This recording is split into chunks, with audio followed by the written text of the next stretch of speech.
Hey, what's going on YouTube? This is Charles again, and I finally got my eBay purchase yesterday, and I just wanted to show you what makes it a little bit different than this other one that I showed you.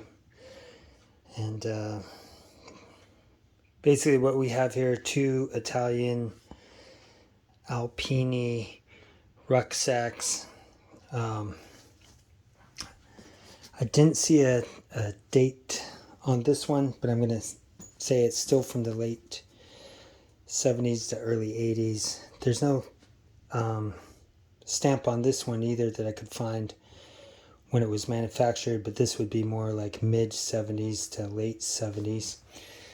And I think this is still an Alpini, even though it's slightly different, and you'll see what the differences are. Now this one looks darker because this one is waxed. This is not waxed. That being said, though, I still think that this color is slightly lighter than this one, even when this was not waxed. Now this one I actually purchased from Winchester Outdoors, which they don't exist anymore, but Winchester, who also makes the canvas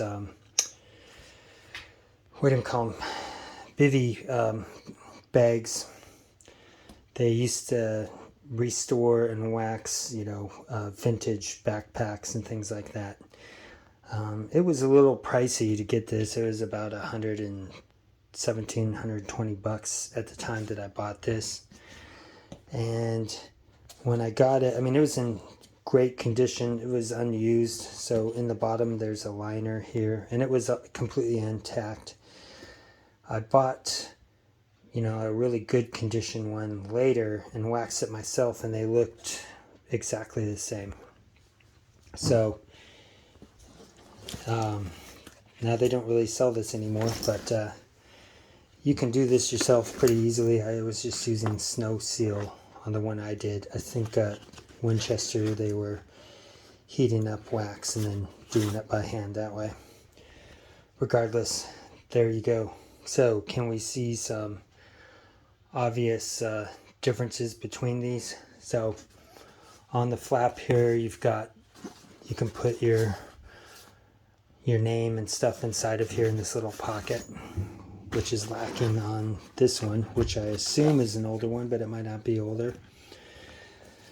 We still have these little rings down at the bottom for the bottom straps.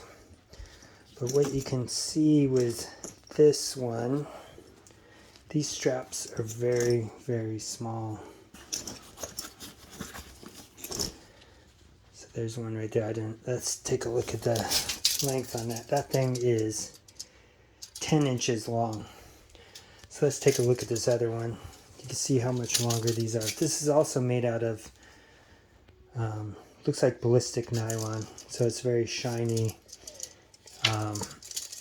So I believe that this is ballistic nylon, but I'm not sure. But this strap is 24 inches in length. So substantially bigger. So that was the biggest complaint that I had with this bottom one. And so obviously you can modify this without cutting this off and adding extra length or things like that, or you could permanently cut those off and sew your own on, whatever you want, right? Now if you've watched me at all, you'll know that I don't like to permanently modify stuff, but this is pretty cool. As you see how big this loop is, so you can hold more things. Seems like this is ballistic nylon once again on the trim. I'm not sure if this is polyester or just a nylon. I can't tell you on there. What else is different here? So on these fasteners here, they're still using very similar things, but this strap goes through here and then it kind of holds it down with this extra D-ring. On the what I think is a newer one. You can see here, it still has the locking teeth in there, but then instead of a separate D-ring, it's just the buckle is longer, so then the strap goes underneath that.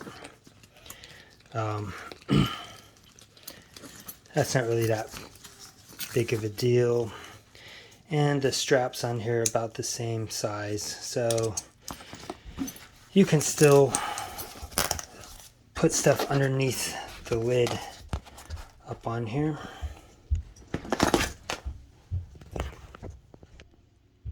Sorry, my son was interrupting me. I'm in his room right now, so what I do like is he is using this Marpat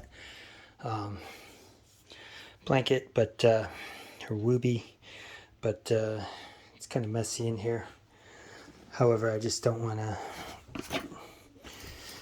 have this out in the open. And I'm sorry I'm not using a tripod right now. So I know some of you guys really hate that, but I'm not using one today. So they still have this little strap here to put it onto your duty belt, help give you some stability, so if you're wearing this, the thing's not flapping around. Put it on your duty belt. If you don't have a duty belt, you don't need to use it, and if you're not worried, you don't have to use these. Now you can also take a look at these pockets. So let's take a look on this newer one for me, and probably made newer. So the depth on this is about 3.5 inches in depth from the seam to the end. Maybe it's 3 3/4, let's say. If you take a look at this one here on the bottom, we're talking only 2 inches, 2.25 max depth. On this version, you can see here we've got Velcro to fasten the lid, and you've got these laces here, and these laces, you can expand this thing, so you might be able to get about 4 inches volume at the top and then tapering down to the bottom. In some ways that's kind of nice, because I don't use all the space on there if I'm doing a day hike or something like that. But what I like with this is I don't need to worry about laces on this one, and I'm not gonna attach anything. I guess what I've read is, in theory, they would put even skis through these laces to secure them onto the pack. I really wouldn't want to carry skis on a small pack like this unless I absolutely had to. But people do whatever they like, right? Let's take a look here. So on this other one that I have, you've got this strap which goes through this fastener, and I'll lock it up. And you also have Velcro for the lid. So to me, I like this bigger pockets, so I can put a few more things, because these packs are somewhat small. And if you've looked these up, then you know that they're somewhat small. And let's take a look at the total width on the bottom. So I'm looking at 12.5 to 13 inches wide if I'm just going from corner to corner. Now let's take a look at this other one. So now I'm up to 16.5 inches wide going along the bottom. Let's look at the height from the top of the bucket to the bottom. Now I'm at 15 inches. Let's take a look at this one. This is 14 inches, so it's about an inch longer, and we're looking at about 4 inches wider than the other one. This is kind of minute stuff, but if you're interested, that's fine, because I'm interested. Let's take a look at these straps real quick. So they are riveted. So this has 2 rivets in here versus 1. Not really that big of a deal, because the size of this, unless you're filling it up with lead or something, I don't think you're going to pull out 1 rivet. but you never know. You can see here they've got this type of padding on here. It looks somewhat similar, but this is all, looks like ballistic nylon to me once again. There's still padding inside of here. More important is that it is slightly longer, but on the bottom, the way these things attach is still pretty much the same as the other one on the right.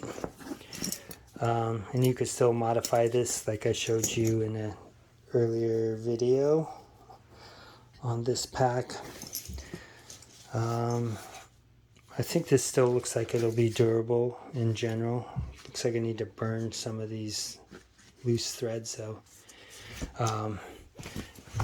But it's pretty similar. So what I really like on this and why I decided to buy this, I was watching a video from Anchor 440 or Anchor 440 where I saw this version of it, and I really like the way these pockets look. More importantly, what I like is how you can secure the load inside of here. So these flaps will help prevent things from coming out because it's covered. This also helps keep water going into the opening. And I live in the Seattle area, so it doesn't rain heavy most of the time, but it rains much more often than other areas. So if we look at this older one, you can see here it's just open. This cover, for the most part, the flap will cover it, but if I was overstuffing this or something, or I have small things inside of the bucket, the stuff could come out there or water can get in there. And that's why I really like this strap and the flaps inside of there. This thing also has vinyl, looks like vinyl coating inside, just like the other one. So they're very water resistant. You can see that they're not taped that I can see here where they sew these things. So if you're really trying to protect it from water, you might want to use seam tape or spray some stuff on there. So let's see if I can open this really quick. The interior is basically the same as the old one. I just have some tools in there to make it look full, but there's virtually no other real difference between this version and that one besides slightly larger and larger pockets. If you guys have any comments or questions, that'd be cool. The other one that I self-waxed, I sold it, I think I got around, I don't know, $57 or something like that. Which I didn't really make much money, but I bought this for $23 on eBay. After shipping, this thing ended up being about $48, $49. And after eBay takes their cut, it was really just a wash, but that's fine with me. I just really wanted to try out this other one. And I think I will wax this, although what I will not do when I wax it, I will not do this panel against my back because I overheat pretty easily when I am hiking. And so when I took this on a day hike last year or the year before, I was really sweating bad. And that's why I like framed packs. But I think if I don't wax this, it's got vinyl lining in there, and I'm hoping that maybe some of the sweat will absorb inside of the fabric. It's probably not really going to help at all since there's vinyl in there. So maybe I will end up waxing it. I don't know, if you can put your comments if you think it's a good idea or if it doesn't really matter. You can do that too. I don't care. But thanks for watching. You guys have a good day.